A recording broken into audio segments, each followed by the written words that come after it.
کا یہ تسلسل جس کا آغاز ملتان سے ہوا، کراچی سے ہوتا ہوا، کوئٹہ سے ہوتا ہوا پشاور، اور وہاں سے ہوتا ہوا کشمیر، یہ حسین گلدستہ سجانے پر،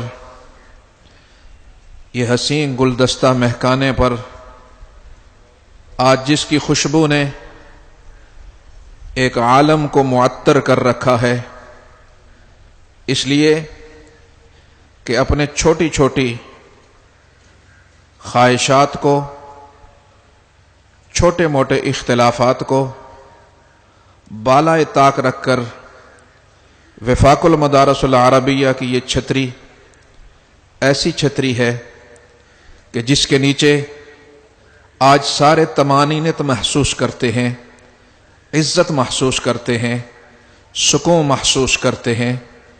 اس مرحلے پہ جب میں آج وفاق المدارس العربیہ پاکستان کو اپنے عروج پر دیکھتا ہوں تو مجھے اس کے پیچھے اپنے اکابر کی سحر کی آنسو نظر آتے ہیں، سحری کے آنسو نظر آتے ہیں۔ مجھے آج اپنے اکابر میں حضرت مولانا محمد یوسف بن نوری، حضرت مولانا خیر محمد جالندری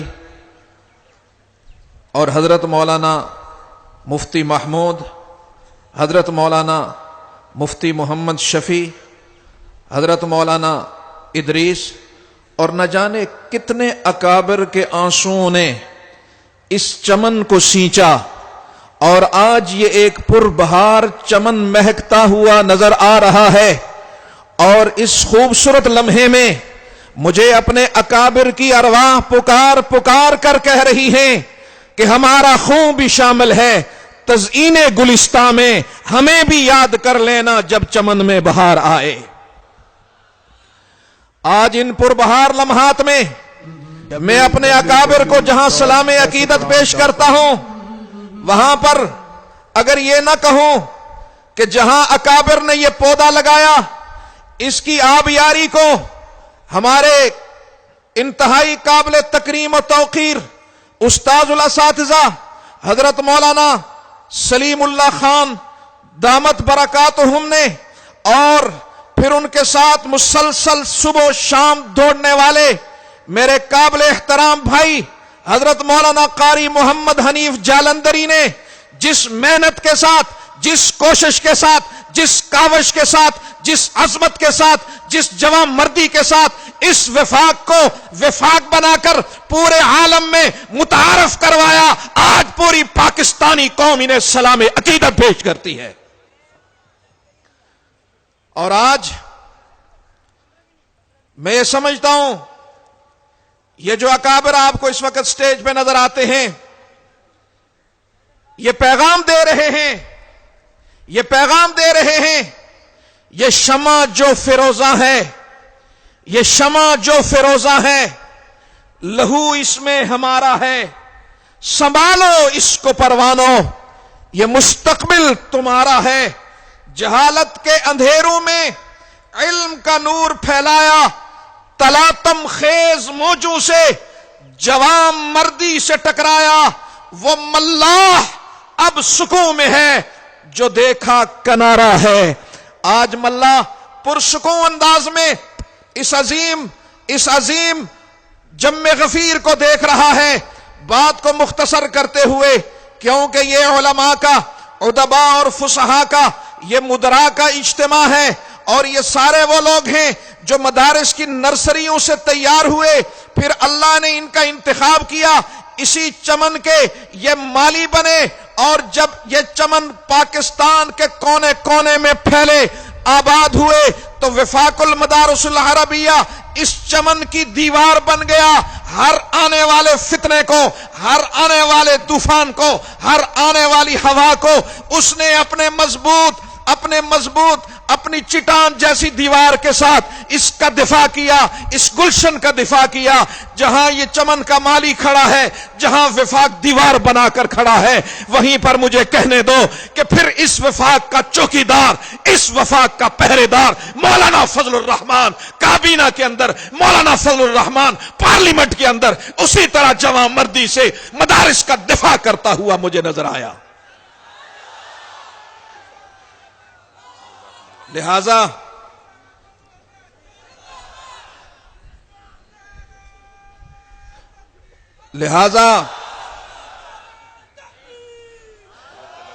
جناب میرے قابل احترام بزرگوں, آج مدارس کا پیغام کیا ہے, مدارس بتانا کیا چاہتے ہیں, اس پر مناسب یہ ہے کہ ہمارے اکابر ہمیں وہ گائیڈ لائن دیں گے, ہمیں وہ خطوط اور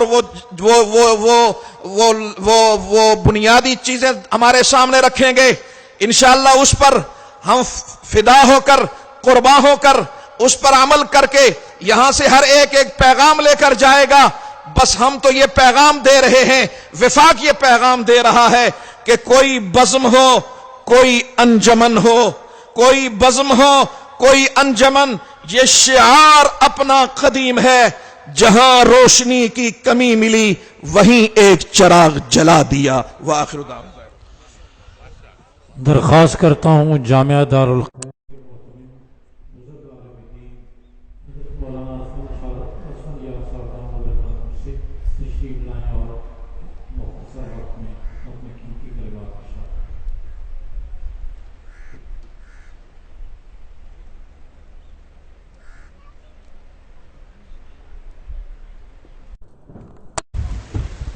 بسم اللہ الرحمن الرحیم.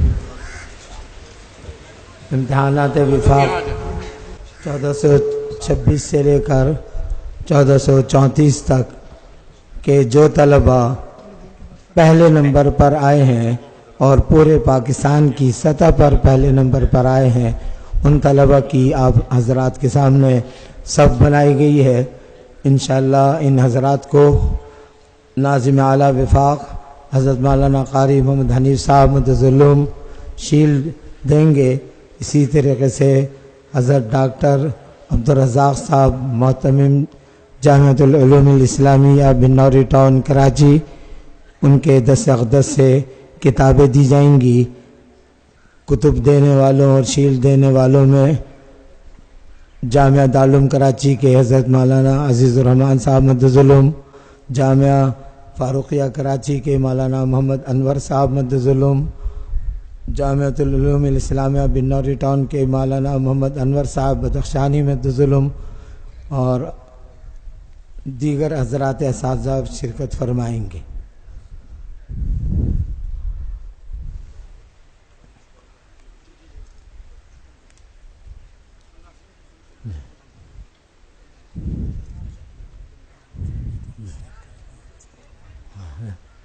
جامعۃ الرشید کے مولانا محمد صاحب اگر موجود ہوں تو وہ بھی اس تقسیم انعام کے لے.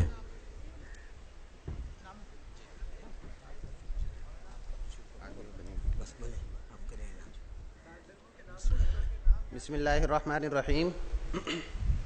ملکی سطح پر وفاق المدارس کے تحت امتحانات میں پہلی پوزیشن لینے والے طلبہ کا اعلان کیا جا رہا ہے, اور یہ طلبہ وہ ہیں جو سن 1426 ہجری سے 1434 ہجری تک وفاق کے امتحانات میں شریک ہوئے ہیں, اول آئے ہیں.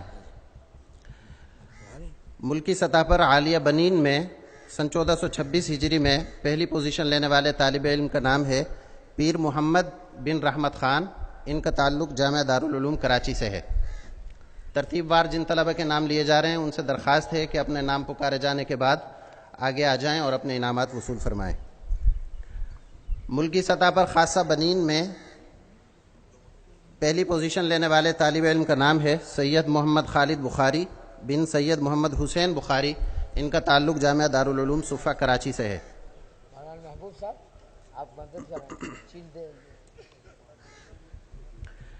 دراست دینیہ سال دوم بنین میں ملکی سطح پر پہلی پوزیشن لینے والے طالب علم ہیں عدیل احمد خان بن وکیل احمد خان. ان کا تعلق جامعہ فاروقیہ کراچی سے ہے. عالیہ بنین ملکی سطح پر پہلی پوزیشن لینے والے طالب علم ہیں محمد اسامہ بن محمد سلیم جامعہ علوم اسلامیہ بنوری ٹاؤن کراچی.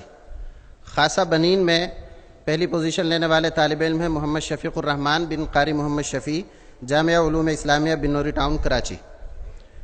عامہ بنین ملکی سطح پر پہلی پوزیشن لینے والے طالب علم محمد ابو بکر بن عبداللطیف جامعہ دارالعلوم مظاہر العلوم حیدرآباد. دراست دینیہ سال سوم میں ملکی سطح پر پہلی پوزیشن لینے والے طالب علم ہیں محمد ارشد کھوکر بن محمد اکرام جامعہ فاروقیہ کراچی. دراست دینیہ سال دوم میں ہی ملکی سطح پر پہلی پوزیشن لینے والے طالب علم ہیں محمد شعیب بن محمد یعقوب معہد الخلیل الاسلامی کراچی. عالیہ بنین میں پہلی پوزیشن لینے والے طالب علم سید محمد الیاس بن سید محمد اخلاص جامعہ فاروقیہ کراچی. اس کے بعد ہیں عمران خان بن ممتاز خان جامعہ علوم اسلامیہ بنوری ٹاؤن کراچی. عامہ بنین میں پہلی پوزیشن لینے والے طالب علم ہیں عبد الوہاب بن بخت منیر مدرسہ بیت العلم کراچی. عامہ بنین میں ہی ملکی سطح پر پہلی پوزیشن لینے والے طالب علم ہیں بشیر احمد بن احمد گل جامعۃ الرشید کراچی. متوسطہ بنین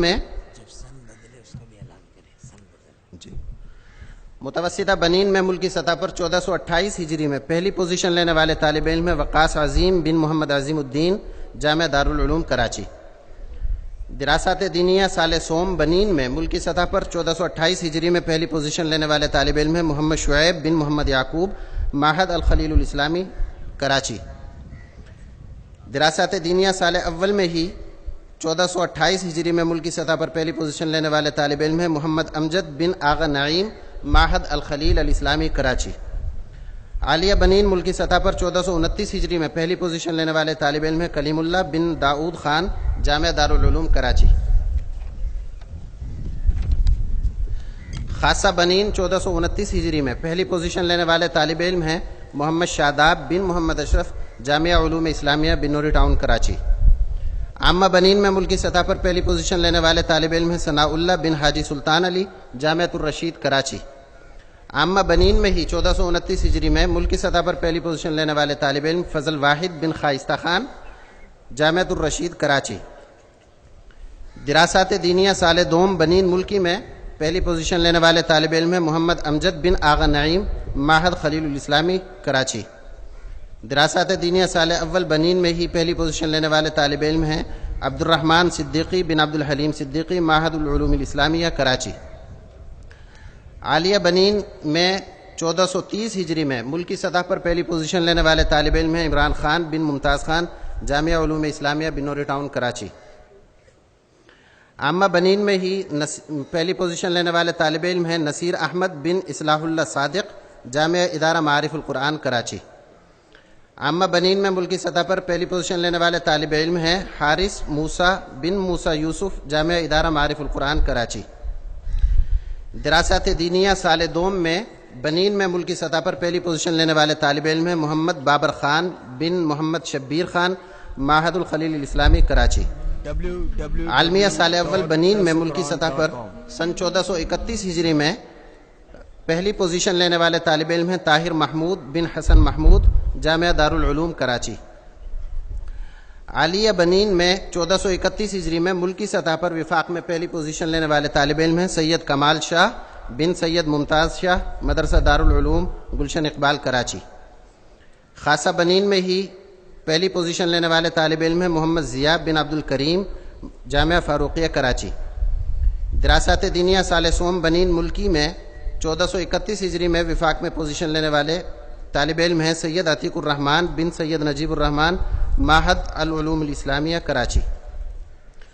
عالیہ بنین میں 1432 ہجری میں ملکی سطح پر پہلی پوزیشن لینے والے طالب علم کا نام ہے عزیز احمد بن قدیم اللہ جامعہ دارالعلوم کراچی.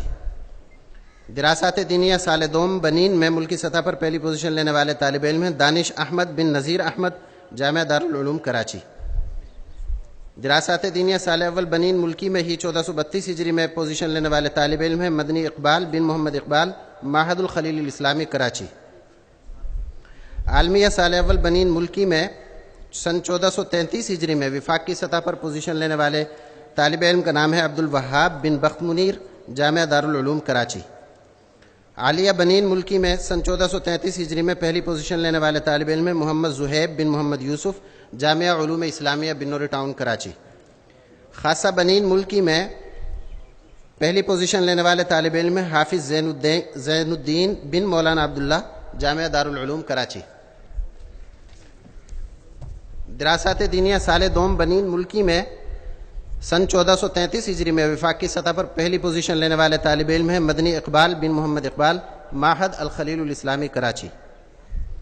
عالمیہ سال اول بنین ملکی سن 1434 ہجری میں وفاق کی سطح پر پہلی پوزیشن لینے والے طالب علم ہیں محمد عمر رفیق بن محمد رفیق، جامعہ علوم اسلامیہ بنوری ٹاؤن کراچی۔ عالیہ بنین میں پہلی پوزیشن لینے والے ملکی سطح پر طالب علم ہیں محمد زبیر بن غلام حسین، جامعہ دارالعلوم صفا کراچی۔ خاصہ بنین ملکی میں پوزیشن لینے والے طالب علم ہیں مدثر شاہ بن سراج الدین شاہ، جامعۃ الرشید کراچی۔ عامہ بنین میں ملکی سطح پر پہلی پوزیشن لینے والے طالب علم کا نام ہے سلمان خان بن نور اللہ، جامعہ دارالعلوم کراچی۔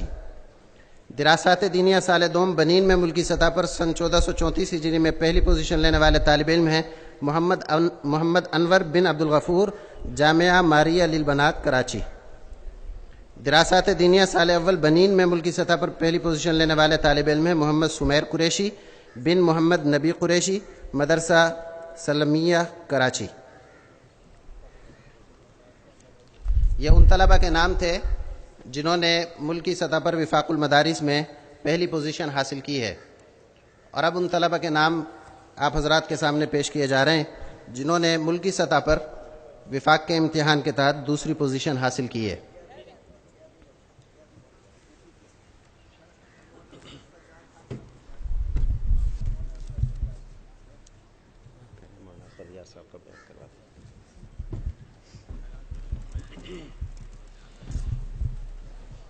تشریف لاتے ہیں بزرگ عالم دین حضرت مولانا اسفند یار صاحب دامت برکاتہ۔